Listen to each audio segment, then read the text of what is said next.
Hey, you! Yes, you! Are you in the market for a new car? And not just any sort of car, but a scientifically guaranteed car? Then look no further than Scope Autos! All models have been scientifically tested against the latest pollution controls. They're all aerodynamically contoured, incorporate all the latest alloys to bring down the weight and ramp up the power. We're all talk, not talk, talk! Trust me, I'm a doctor.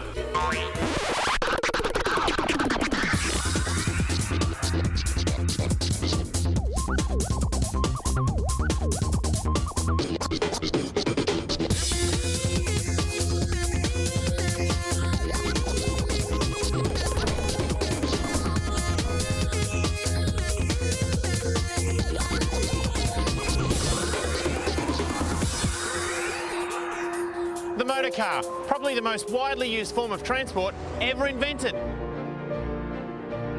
It's the mode of transport most of us use to get from point A to point B and back again. Even though modern cars use the same basic concepts as the very first cars, 4 wheels and an engine, that's about all that's the same. Modern motor cars contain heaps of different technologies and scientific concepts, everything from the engine, to the tyres, to the aerodynamic design of the chassis. Most of the technology and science you find in the family car actually started out as prototypes in racing cars. So let's scope out some of the science in a racing car. From a racing car driver. They can do 0 to 100 kilometres in 3.5 seconds. They have a top speed of 300 kilometres an hour. It's a V8 engine that produces 650 horsepower. Hi, I'm Mark Winterbottom, V8 supercar racing driver.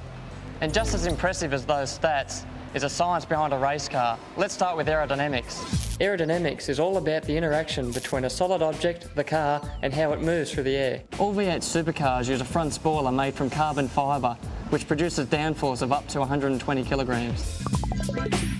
What I mean by downforce is the air flows over the front spoiler, sucking the car to the ground, creating maximum grip. The only aerodynamic component that we can manually change on a V8 supercar is the rear wing angle. 10 degrees gives the car maximum straight line speed, 20 degrees gives the car maximum aerodynamic downforce. So in theory, at the right speed, aerodynamics should allow the car to drive upside down. The downside to running maximum downforce is a higher fuel usage. Interestingly enough, the fuel we use in a race car is the same fuel your mum and dad use in the road car. That's a good point, Mark, but what sort of fuel do we use in our cars? To the lab. With most motor cars using petrol, it's fair to say that it's the lifeblood of motorised transport today. But what is it? Where's it made? What are all the different types? Let's break it down. Petrol, or gasoline as it's called in North America, is basically a mixture of C5 to C12 hydrocarbons. Now this code refers to the number of carbon atoms in each molecule. So a C8 hydrocarbon would have 8 carbon atoms, and it's known as octane. These hydrocarbons are obtained from crude oil by a process called catalytic cracking. Now this basically means taking the large hydrocarbons that are bound in crude oil and breaking them into the smaller sizes that you find in petrol. Petrol is then given an octane rating. This refers to how well it performs in the car's engine. The higher rating, the smoother burning the fuel. Sometimes a chemical is added to petrol to boost its octane rating. Now this used to be lead, and it was used to stop the fuel detonating too quickly in older cars. Modern car engines work best with high octane petrol, and so do most race cars.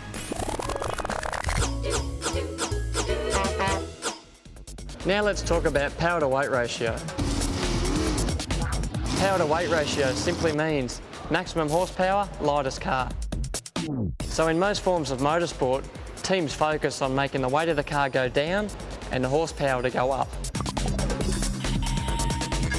This is where V8 supercars are different. We have a minimum car weight of 1,355 kilograms. Any extra weight we have is a disadvantage. It makes the car go slower.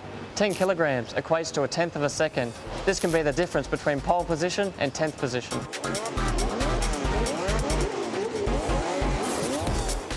Tyre life, it's so important. It can be the difference between winning and losing. Here we have a wet weather tyre. It's designed so the water can flick out the side, producing maximum wet weather grip. Looks very similar to your mum and dad's road car. Here we have a slick tyre. It's used purposely for dry conditions. The hotter we can get the tyre, the more grip we get, the faster the lap time. So there you go. There's the science behind a race car. Now it's my job to go put it into practice.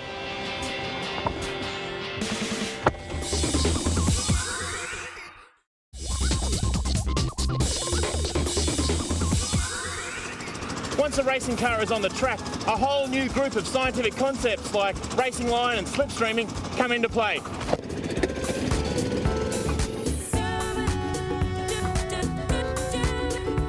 The racing line is basically the quickest and straightest path through a corner. A driver on the racing line goes from the outside of the track, clips the apex of the corner, and then accelerates out of the corner, maximising their exit speed. Slipstreaming is when two race cars drive very close to one another. The front car is experiencing a lot more drag than the car behind, and very often this means the driver in the car behind can build up enough speed so when they pull out, they'll drive straight past.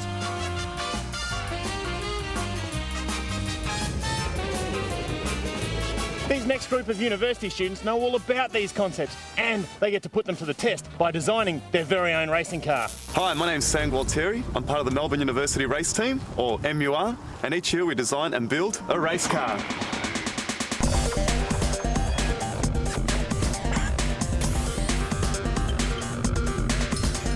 There are 6 different design areas of the car, and our job is to make an innovation to each area. Where do we start?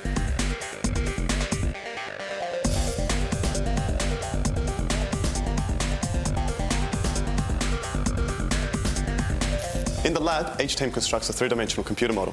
Next, let's take it to the workshop. So this is where it all comes together. Each team works on their part of the car.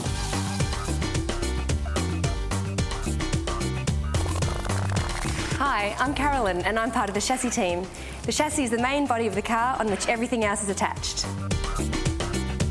I've been designing a monocoque chassis, which is one big piece. It's made up of carbon fibre, which is a woven fabric covered in glue, sandwiched around aluminium and then cooked at a high temperature. This makes a strong, lightweight body and makes the car go faster. Hi, I'm Trifon. I'm on the engine team. Our aim is to make the engine as powerful as possible.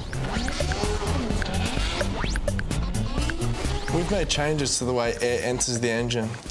The air enters through a small tube. We've created a chamber so that there's always a reserve of air. This means the engine doesn't have to work as hard, improving its performance. Hi, my name's Serge. I'm part of the suspension team.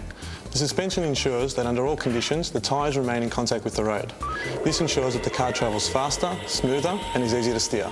The suspension consists of 2 components: the spring, which absorbs the vertical impact from the road, and the damper, which ensures the vehicle's handling.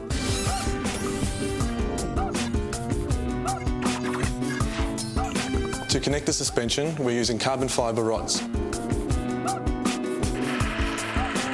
Hi, I'm Matt, and I'm part of the brakes and drivetrain team. The drivetrain transfers power from the engine to both of the rear wheels and allows the wheels to rotate at different speeds during corners. This year we have managed to reduce the weight of the drivetrain by 50% by using lightweight components such as drive shafts made from, you guessed it, carbon fibre. We're working on an LCD screen that fits into the steering wheel. This replaces the dials and gauges. So to see how fast the car is going or what gear the car is in, the driver just needs to look at the screen right in front of them. Plus, it gives a warning if there's a problem with the car. My job as coordination integration is to make sure that all parts of the car come together. But the best part of the job is the test drive.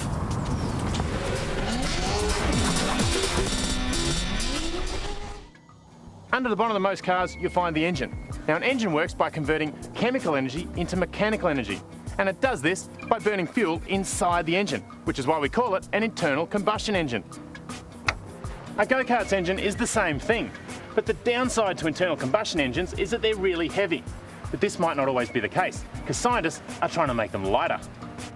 Metals are heavy, right? Wrong.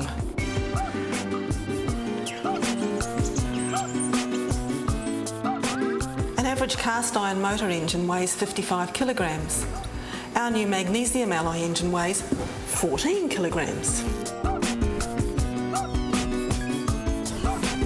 I'm Colleen Bettles and I'm a research scientist with CSIRO and I work in the field of metallurgy. Metallurgy is an old science traditionally used by craftsmen and blacksmiths who would melt and forge metals together to make them stronger. In the lab I use the same process of melting metals together but on a smaller scale. Why? To make an engine that is lighter and more fuel efficient. My team and I heated the metals to 700 degrees until they were liquid. We mixed them and cooled the mixture quickly until it was solid again. To create this. When we mix metals together, we call it an alloy. So this is a magnesium alloy. When we look down the optical microscope, we can see the grains inside the alloy. Inside those grains, we can see particles, and if we use the high-powered electron microscope, we can see even finer particles at an atomic scale. This shows us how the particles in the alloy have formed and how strong they are. Then we took small samples and tested their strengths when they were hot. Finally, we made a large batch of our magnesium alloy, produced an engine and drove it for 65,000 kilometres over a period of almost 3 years. The result is an engine block that is more fuel efficient, and you can pick it up and take it with you. Driving at high speed requires racing car drivers to have incredibly fast reaction times. They need to be able to assess and react quickly to what's happening on the track. Formula One drivers have a reaction time of about 160 milliseconds. Now that's fast. So how fast are your reaction times? Well, here's something you can do at home to find out. Are your reactions razor sharp? Are you quick off the mark? Are you a top scorer in video games?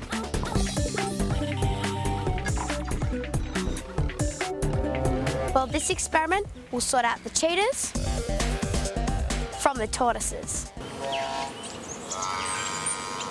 It examines how quickly your brain can process information, decide what to do, and figure out an action. To do the experiment, you need the following equipment: a ruler, a piece of paper, a pencil or a pen, and a friend. Okay, time to get serious. The person being tested holds out their right hand, or left if they're left-handed, with their thumb and index finger about 1 centimetre apart. I now hold the ruler just above the gap between Ruby's thumb and index finger, so that the zero marker is in line with the top edge of her fingers. Crunch time. Any moment now, I'm going to drop the ruler. Ruby doesn't know when. Great result, taking the measurement from the lower edge of Ruby's fingers closest to the zero. She caught the ruler at the 18.5 centimetre mark. I'm going to record the results and then repeat the experiment 4 more times to calculate Ruby's average reaction time. When I drop the ruler, the information is received by Ruby's eyes, sent to her brain and processed. The brain decides what to do and sends a signal to the fingers to close and catch the ruler. We've got Ruby's 5 reaction times written down. Now for some pure mathematics. Add the 5 individual reaction times together. Take that number, which in this case is 949, divide it by 5 and we have Ruby's average reaction time. You can do this experiment with a bunch of friends. What's the difference between right and left-handed? Do the sporty friends have the fastest reaction times? Or do the computer whizzes bring in the best times? Maybe you can work out the right combination to create the ultimate motorsport driver.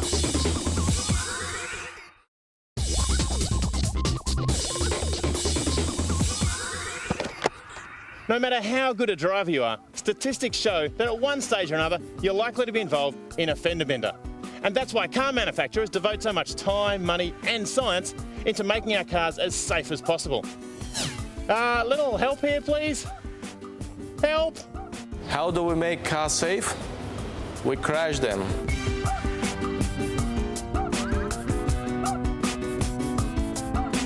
Hi, I'm Valery Melik. Here at the Crash Lab, we design and test for all aspects of car safety. First up, you need a crash test dummy. Dummies are made up to be as close as possible to humans. They've got skeleton made out of metal, and they've got skin made out of special rubber.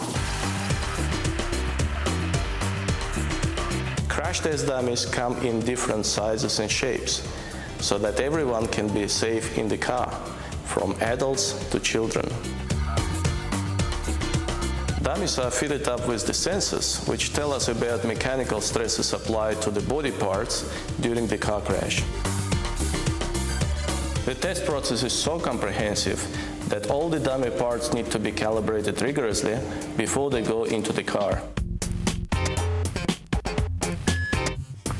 The dummies are put in the test car, and the test car is pulled over a distance of 70 meters towards a concrete wall of 90 ton using a steel cable. The whole crash is filmed by 15 digital cameras, which run at an incredible 1,000 to 100,000 frames per second. The car crash is also filmed under 400 kilowatts of light, which means if you were to stand under it, you will get burned in 30 seconds. The reason for the fast cameras and bright lights so that we can see very clearly, down to milliseconds, what's happening during the crash. This is because the whole crash takes only 120 milliseconds, and all the safety mechanisms, such as airbags and safety belts, need to work between 10 and 30 milliseconds. How do they do that? Explosions. A special blend of chemicals is required to produce an explosion, which generates enough gas to deploy quickly all the safety equipment, such as airbags and seat belts. When the sensors record a fast change in velocity, such as a sudden stop, like in a crash, an electrical signal is released to trigger the explosion. Gas can travel very fast, and it's got weight, so it can fill up the airbag very fast within 16 to 20 milliseconds. In the case of the seatbelt buckle, the explosion happens in this chamber and pulls this cable in and reduces the distance of this length by half within 10 milliseconds. Then the data and video is analyzed extensively, so we can make absolutely certain you'll be safe on your journey.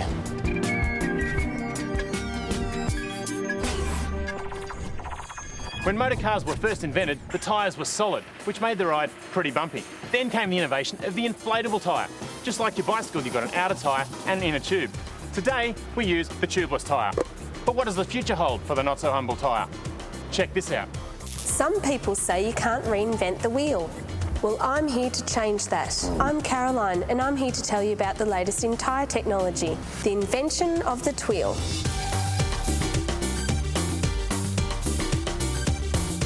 A tweel is a wheel that doesn't need air. Or you could say a tweel is a wheel that doesn't need a tyre. The tweel is made up of 4 parts. The rubber tread like on ordinary tyres. The shear band that maintains the tyre's shape in the same way that steel belts do on a normal tyre. The deformable wheel, which is the centre or core, and the spokes that absorb bumps and shocks, much like the sidewalls do on regular tyres. The biggest advantage of the tweel is that it can't go flat. Even if you damage some of the spokes, the tweel will keep on going. Try doing that with a normal tyre. No more flat tyres isn't the only advantage. The twill's vertical stiffness can be tuned to improve ride comfort, and the lateral stiffness that affects handling and cornering can be adjusted to improve performance. The tread on the twill will also last twice as long as the tread on a normal car tyre, and this is because we use specific rubber compound. That, combined with the twill's design, ensures a better distribution of pavement stress, which means the more tyre surface you have on the ground, the less wear you'll find in any one spot, giving you one hard-wearing tyre. But the twill isn't just for cars, it can be used on anything that needs wheels. Similar to the twill is the airless tyre, but instead of using a system of spokes, it has radial composite bands. These bands are elastic and extremely strong. They are so strong they have the same lifespan as the car they're on. Tread wears like tread on an ordinary tyre and is easy to replace. A new wave in tyres is ready to roll, and the wheel will never be the same again. Car manufacturers are always trying to build cars that are more fuel efficient, less polluting, longer lasting and safer motor cars. And here's a sneak peek at some of the cars you might find parked in your driveway in the not too distant future. Well, first up, they probably won't be running just on petrol. Hybrid cars are environmentally friendly and run on a combination of petrol and electricity. Then you'll have your electric cars. With batteries you can recharge almost anywhere, just like your laptop or mobile. And what about a car that runs on water? The engines in fuel cell cars are powered by hydrogen and emit no fumes at all, just water vapour. Then of course there are solar powered cars. With all the sunny weather in Australia, there's no chance we'll ever run out of fuel. The smarter cars get, the less actual driving the driver will have to do. You'll be able to park your car using just a touchscreen. The scanners around the car sense the space, and the computer does the rest. What do cars and video games have in common? Well, in the future, they'll both be controlled by joysticks. And to get around town, single-person transporter pods will be all the go. They're just like a motorbike with a bubble around them. Imagine being able to change the colour of your car to suit your mood. Soon, cars could be covered in liquid crystal displays or LCD screens that change colour and can play any image you like, even your favourite TV show. The future of cars is only limited by the designer's imagination, so I guess the sky's the limit. Wow, how cool do the cars of the future look? Now today we've only had time to scratch the surface of the science behind the motor car. But if you want to find out more, or you want to ask me a question to scope out, check out our website, www.scopetv.com. And be sure to race in next time when the ordinary becomes extraordinary under the scope.